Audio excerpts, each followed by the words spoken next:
participants, welcome to NRC, Dr. Harisingar Vishwavidyalaya, Sagar, Madhya Pradesh. I am Shivshankar Jana from the Department of Sociology and Social Work, Dr. Harisingar Vishwavidyalaya, Sagar, Madhya Pradesh. Dear friends and dear participants, I will be discussing today on research in the field of rural and social development, usefulness and usability.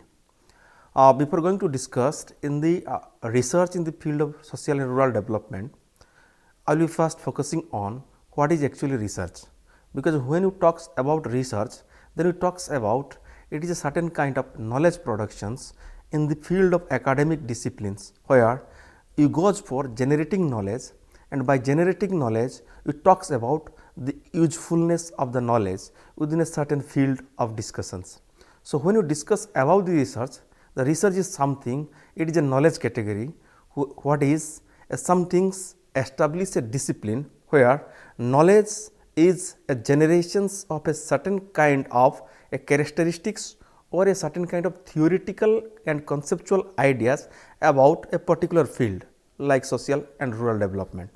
So, when you say research, it is some things a producing and reproducing of conceptually relevance of knowledge in the context of present situations. So, when you talks about the research, that means a certain discipline is there, and discipline has a certain specific category of theoretical knowledge. By using these certain categories of theoretical knowledge, you goes for a certain kind of using this theoretical knowledge, produced theoretical knowledge and its validity in the context of a certain kind of situations or a context of time frameworks. So, when it talks about the research, that means it is something a validity of knowledge in the context of time and space. So, when you talks about research, there is nothing important of knowledge, but when you talks about research, that means we talks about a validity of knowledge. That is very important things, because when you talks of knowledge, knowledge is not important in academic disciplines, but important is how we are going to generate this knowledge. So, when you talks about the generation of the knowledge, that means we talks about a certain validity of the knowledge or certain kind of a knowledge which must be proven in the context of a certain kind of situational or certain kind of factual categories. So, research is based on a methodological frameworks, and that methodological framework says that my knowledge is having a certain kind of validities. So, it is something and relations between epistemological way to understand the ontology, the nature of the ontology. So, when you talks about epistemology, that is a philosophical terms, that means it is a way to generate a knowledge about a certain reality or a phenomenon, that is called ontologies. So, when you talks about research in field of rural and social development, that means we are not going to talk about how there is an action oriented knowledge is applying in the field of development, or we are not going to discuss about the policy frameworks in the field of social and rural development, or we are not going to talking about a certain kind of programs or certain kind of models of development, but we are talking about a certain kind of knowledge, theoretical perception and conceptual understanding of development discourse in the context of rural and social structures. So, when you talk about research in the context of social and rural development, we generally talks about the research in social science, that means a conceptual and methodological understanding, the first criteria. The second criteria is social science research in the context of development. So, when it talks about the social science research in the context of development, first we have to look into how development as an academic programs or how development studies emerged, and how these development studies emerge within academic disciplines having a certain kind of theoretical frameworks of talking about the development process in the field of social and rural development. So, when it talks about development, basically a new discourse of development, then we goes back to a certain kind of historical situation in European society, where development comes under the discourse of civilizations. So, when you talk about civilizations, the civilization as a discourse comes with a structured understanding of the knowledge, and this knowledge must be used for the progress of the society. So, here the two terms comes, the first is the production of the knowledge, and second is how we are going to use this knowledge, and that combinations makes a certain kind of scientific civilizations. So when it talks about the scientific civilization in the context of the progress of the human societies, then it talks about a certain historical situation of European societies which goes back to a 12th century of Renaissance in French, before French revolutions, and it talks about the European enlightenment before industrial revolutions. So when it talks about the Renaissance in free French revolutions, which is the primary conditions of French revolutions, the Renaissance means the rebirth of learning, where 12th century French society started with in the context of a certain kind of oppositional discourse, producing a discourse against the Pope dogmatic ideas and the over hegemony of kingship government with certain kind of a combination of religion and political power. So when it talks about the conditions of France in pre-Renaissance period, that was a knowledge, that knowledge was covered by, or that knowledge was, or the truth was a certain kind of dominated by the religious ideology propagated by the Pope and powered by the king of that societies. So in this context, Renaissance emerged with a certain kind of critical thought categories where humanism was the central point of the discourse of development. So when you say, or when you look at Renaissance, we talks about the period of Renaissance produces a certain kind of a thought categories, a critical thought categories looking into the actually existing of human being and the nature of human being in the context of a certain human civilizations. The Renaissance says, if you look at the philosophical discussions on Voltaire, what Voltaire says, if you are a human being, then you have the first power to speak. That means we have a freedom of speech. So when it talks about the freedom of speech, then it talks about a certain kind of freedom of thought categories. And when it talks about the freedom of thought categories, that means when it talks about a certain kind of a liberal thinking process, that liberal thinking process may lead to a certain kind of new knowledge as a critical knowledge against a certain kind of dogmatic established ideological knowledge of religious value systems. So when Voltaire says, if I will agree with your argument, or if I will not agree with your argument, but I will fight for your freedom for argument. That is the most important Voltaire's philosophical slogan. That means I may not support your argument, but I will support or I will fight for the freedom of your argument. That means the first liberty of thought. Why this discourse emerged in Renaissance periods? And we can talk about Galileo's, the new methodological establishment to understanding the truth about the universe.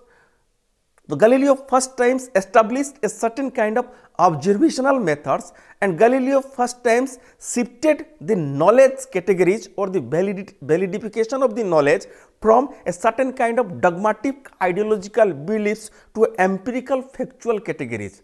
That's why when you look at what the Galileo tries to say is that knowledge must be empirically truth. That means every knowledge have a certain kind of existing factual truth. That's why Galileo evolved a new historical departure of a certain kind of knowledge productions where methodology is important, knowledge is not important. Earlier what happened? Knowledge was important. That means I am saying what Pope was saying, and what Pope was trying to say, that I am saying because I am the messenger of the God. That's why you have to believe or you have to follow my words. But what Galileo says, no, you cannot accept your any kind of knowledge or any kind of perceptual ideas without a methodological relevance. That's why Galileo first times developed a certain kind of a methodological frameworks for producing and validification of the knowledge. And in this context, first what they say is that empirical validity is the prima facie criteria of any kind of knowledge productions. And in this context, if you look at another kind of philosophical discourse started in Renaissance period, where they says that the first category of human civilizations is humanism. That means we as a human being cannot be tortured with a dogmatic ideas by the Pope, or we cannot be tortured by a certain kind of customary belief established kingship government. That means if you are a human being, then I have to think for what is my freedom of thought. If I am a human being, that means I have the right to choose my government. If I am a human being, that means I have to first discuss what is actually going on in my mind. and I can have a certain kind of freedom to express my thought, my language, and my freedom of arguing with yours. So in this context, if you look at the Francis Buchanan's ideas, that means if I am a human being, then I have to first come across my the fairness. That fairness actually imposed by certain kind of powerful categories like a religious fundamentalisms by Pope, or a certain kind of kingship, tortures, physically punished government. So if you are going for a certain kind of humanistic ideas, then first you have to come across from your fairness. That fairness, what Buchanan says, it is a demon. That demon dominated in your minds, and that demon should be eradicated from your mind. When that fairness as a form of demon should be eradicated from any individual beings, then you can celebrate the human beings. Then you can celebrate the ideas of humanism. That's why the slogan of the French Revolution was equality, liberty and fraternity, and under the ideas of democracy and the state. So in this context, look at the French revolutions. The revolutions of France have a certain kind of message, or a certain kind of new establishing theories, or new establishing a practical formula for human civilization is equality and liberty. Now if you look at in other sides, what was happening in England at that times? At the times when French Revolution was going on, at the times, or Renaissance was going on, at that times, if you look at in British era, you will find there was an enlightenment, and in this enlightenment, their ideology was a progress. And what kind of progress? The progress of the material resources. That means the only you can use the material progress. For this material progress, you can have a certain kind of knowledge generations by developing a knowledge about the universe, or by developing a knowledge about a certain kind of natural environments. Then you can have use of our knowledge on this material environmental parts, or certain kind of ecological settings. By using these ecological settings or environmental parts or certain kind of universe, you can have a progress. So Enlightenment project was a certain kind of scientific temperament, and that scientific temperament was leading towards a new kind of civilizations where industrial revolutions began. So in this context, if you look at the French Renaissance and French revolutions, and the other side is European enlightenment, there are two views of human civilization. The first, progress of the human civilization. The first is the sense of humanism, equality, liberty and fraternity, and the second is a sense of material progress. That means the development of science, the development of technology, and the development of certain kind of industrial sectors for market mechanisms, which leads to a certain kind of capitalistic mode of productions. So if you look at the combination of these two revolutions led to a certain kind of a new civilizational discourse in the name of development, that is called modernizations. So when you talk about the modernizations in 18th century Europe, what this says, it is a new kind of development of human civilizations where individual must be a logically argumented individual, individual must have a certain kind of liberty to speak, or individual a certain kind of liberty to express their freedom of thought, individuals have a certain kind of liberty, have a critical understandings, and individual have a certain kind of scientific temperament.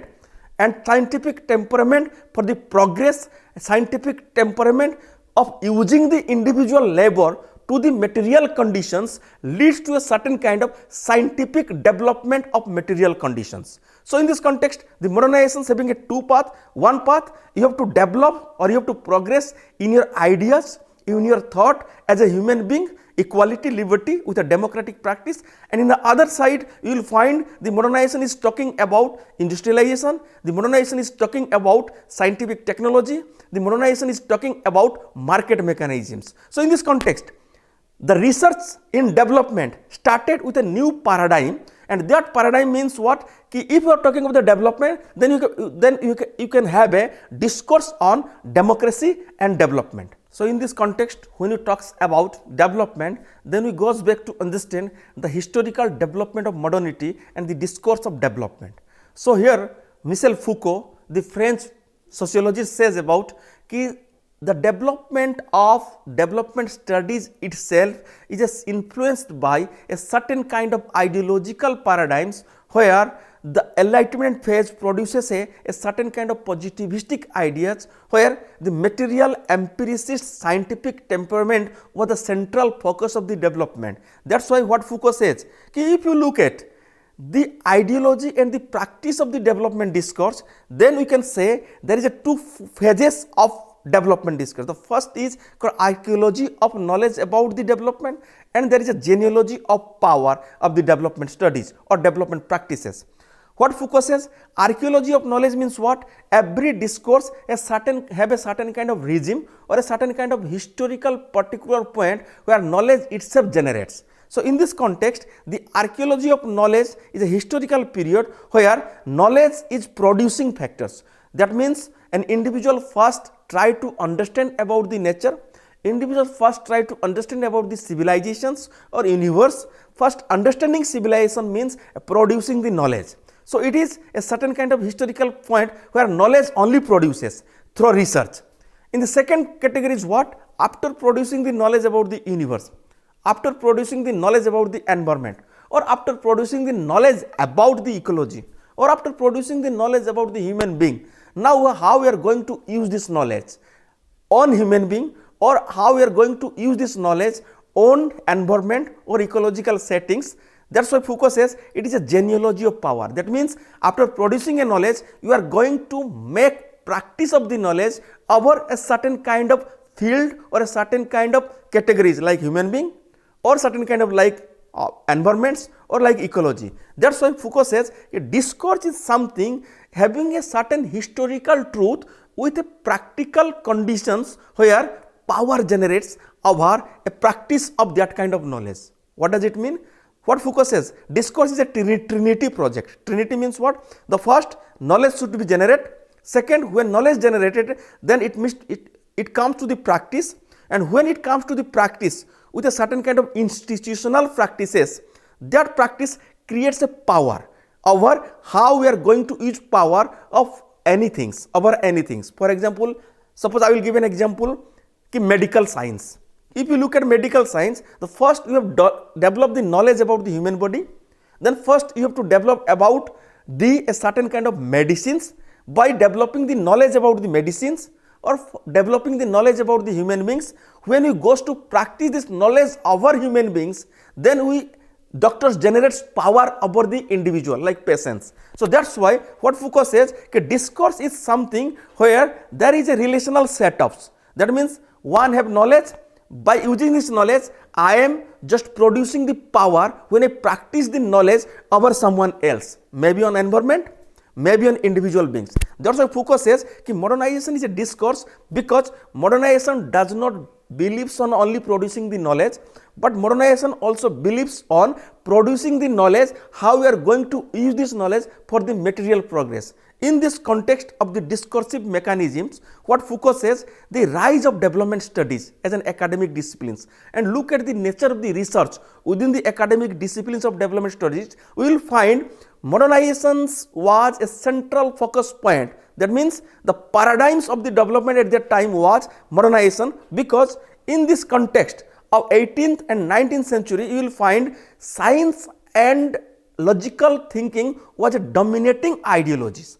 So when science and logical thinking was dominating ideologies, that is why it was also influence to the other disciplines like development of sociology as a science, and any kind of disciplines. They were trying to prove themselves as a science, because at that times everybody was talking about the science, everybody was talking about the empirical fact, everybody was talking about the validification of the knowledge. So the validity of the knowledge was also important. So in this context, whenever the discipline emerged in the context of this positivism era, you will find every discipline was trying to prove themselves as a scientifics, and every discipline was trying to accept or trying to apply the scientific methods like natural scientists in their disciplines. So when you talks about the development discourse also, they are also talking about development is a scientific disciplines where development has a universal theoretical ideas. So development must be calculated with a certain kind of universal conceptual verification. That means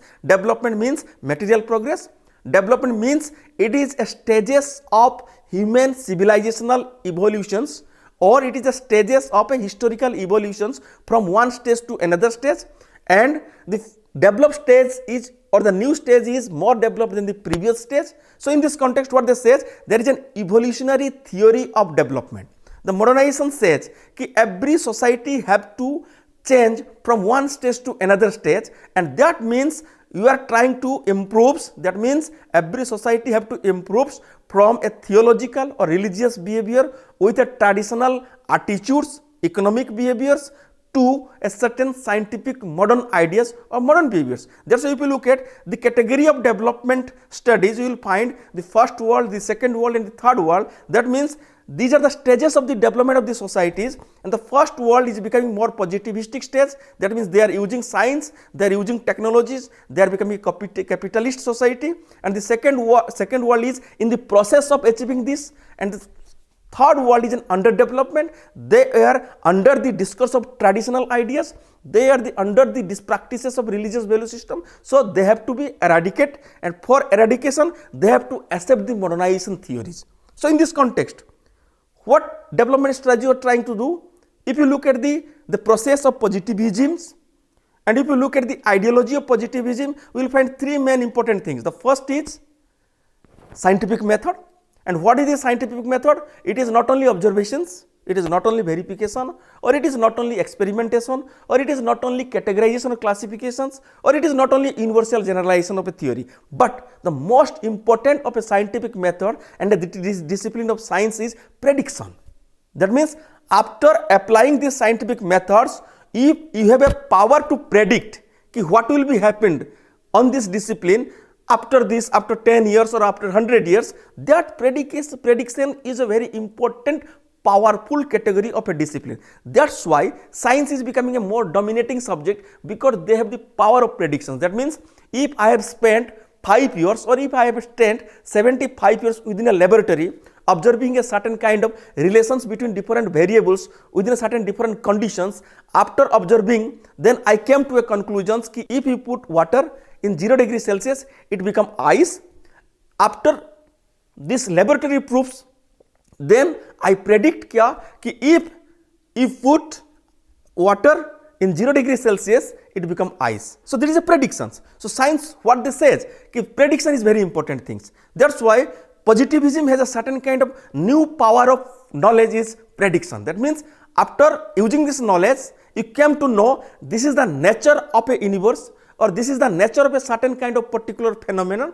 Then by understanding the nature, by exploring the characteristics about the phenomenon, then you can predict the characteristics of a phenomenon in futures. So in this context, development strategies was also influenced by this kind of scientific ideas, and the research was also having by following the scientific methods influenced by the positivism paradigms. So research in development studies influenced through a certain kind of conceptual categories of development as a material progress, development as a industrializations, development as a market economy, and development as a certain kind of accepting a state with democratic behaviors. Why state is democratic behaviors? Because if state becomes a democratic behaviors, then you can have a certain kind of capitalistic market economy where perfect competition is necessary. So if you look at the studies, the development of development studies in the decades of 1940s to 1950s, you will find that they were mostly focusing on modernizations. They are mostly focusing on the variables of development. That means health, educations, agrarian economy, and you can find the political behaviors. So in this context, they says these are the variable of development, and the most important criteria of that development is GDP growth. That's why in this context, the first paradigm of development, the first research in development studies emerged as development is nothing, it is a growth of economy. That's why economy was a dominating subject in under the paradigm of development discourse. So the research was actually happening in the context of how much scientific progress will be happen, how much a certain kind of material progress will be happen, and how economic growth will be happen, and development was categorized as a growth with a GDP. So in this context, you will find the birth of modernity was the main ideological influence in the formative period of research in both rural and social development. So in this context, when it talks about research in development discourse, then you will find there is a paradigms in the formative periods, there is a modernity which is going to establish the disciplines, and in this conceptual category was positivistic ideas and scientific methods. Then methodology was going for quantitative, and factual analysis was influenced by empiricism. There was a variables, and this goes for theoretical generalizations, that is called grand or universal theory. And sociology emerged as a discipline like a positivism. Like this, development studies emerged as a discipline with a positivistic ideas. Now if you look at when paradigm shift, why paradigm shift? Because if you look at in the decade of 70s and 80s, you will find there was an academic reactions among the social science intellectuals criticizing the discourse of development or the theoretical ideas of development, and that critical discussion was कि modernization or the progress of science is not only the promise for progress, because you will find कि in 70s and 80s in world economic situation or world societal situation, you will find marginalization grown up, the tribal population vanished, and there was a rapid change in a certain kind of environmental settings, which we can climate change and declining of the productivity of food in land. And if you look at in this context, there is a grassroots movement emerged, like environmental movement emerged, ethnic movement emerged, tribal movement emerged. So in this context, then there was a revisiting of the discourse on development, revisiting on the research in the development discourse. Then we came to a ground level reactions. Then you come to find that science is not only way for progress, or the research and development and science is not only the field of doing research in development, but you have to look in another ways. Why, if you are going for establishing a scientific practices within that areas, then these areas, why these areas having a certain kind of reaction, negative reactions for industrialization, negative reactions because environment is destroying, negative reaction because agriculture production is declining, negative reactions, that is environmental movement began.